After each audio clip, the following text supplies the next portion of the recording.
Hello दोस्तों, कैसे हो? आपका स्वागत है त्रिपान स्टडी सेंटर में। आज जो हम करने जा रहे हैं कक्षा 9th का भूगोल का अध्याय 2, यानी जो क्लास 9th का जो है ज्योग्राफी का चैप्टर जो है 2, जो कि काफ़ी महत्वपूर्ण है, फिजिकल फीचर ऑफ इंडिया, यानी भारत की भौगोलिक विशेषता।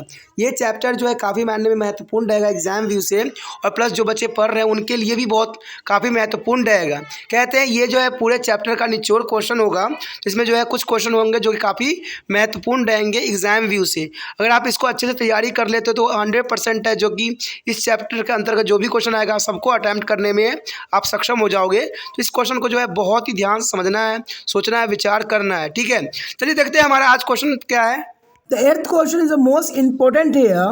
Give an account of the northern planet of India. There is an important question here. Give an account of northern planet of India. There is a very small question, but answer is the most important here. Give an account of the northern planet of India.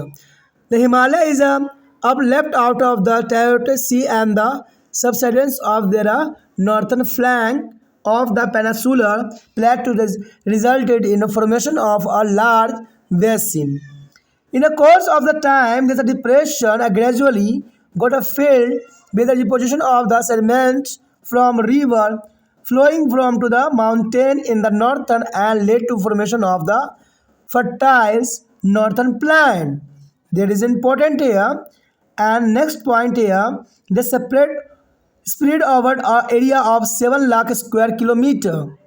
The plain are about 2,400 kilometer long and 240 to 230 kilometer is broad. There is important here. I repeat again. They spread over an area of 7 lakh square kilometer. Spread here.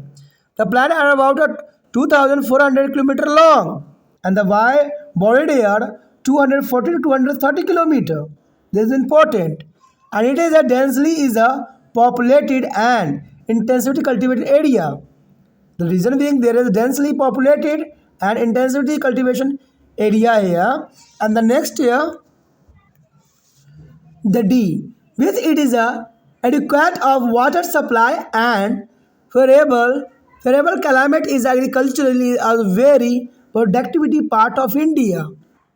The northern plain are broadly divided into three sections. The northern plain are broadly divided into three sections. Is important here. The western part of the northern plain is called the Punjab plain, formed by the Indo, and it is a tributaries. That is important here. And next year, the Ganga plain extends between to the Ghagar and the Tista River, separate over the state of Haryana, Delhi, UP, Bihar, and West Bengal.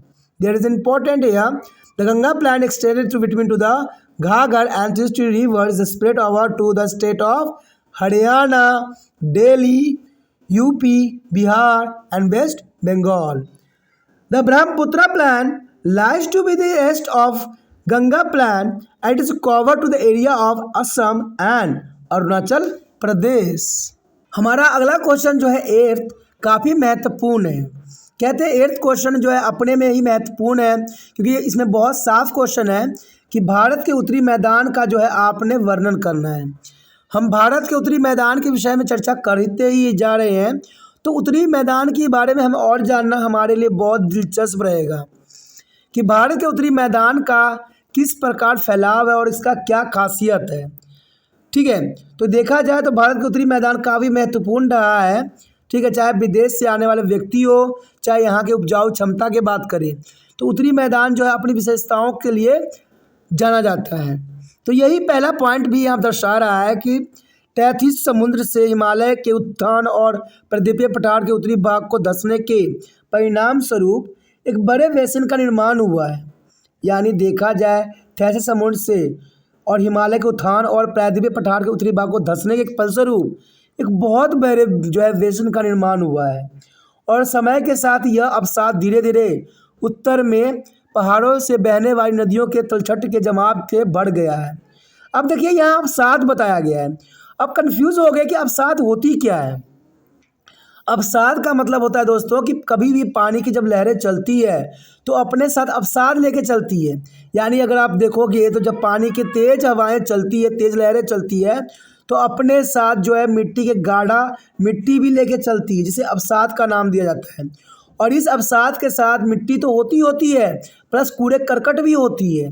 ठीक है, तो यही बात यहाँ अवसाद का अर्थ यहाँ पर बनता है कि बहने वाली नदियों के जलछट के जमाव से भर गया है और कहते हैं उपजाऊ उत्तरी मैदान का निर्माण हुआ है।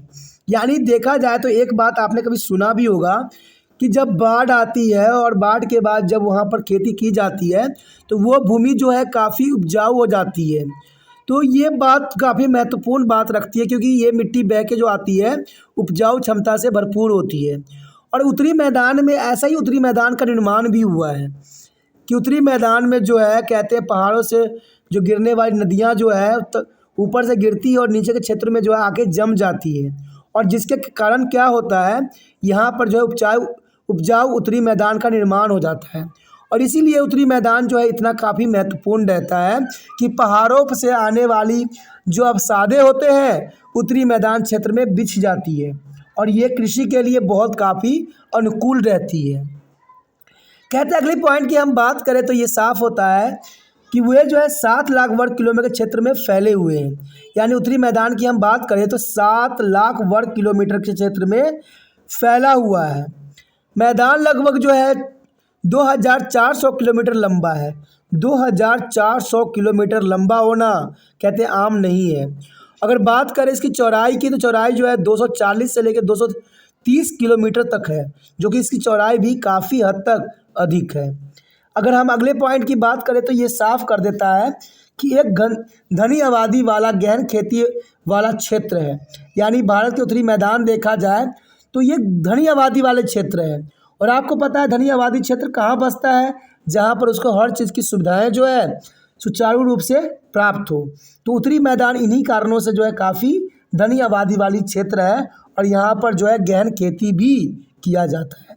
कहते हैं उत्तरी मैदान से जो है पूरा भारत को जो है खाने के पदार्थ मिलते हैं, तो इसमें कोई दो राय नहीं है।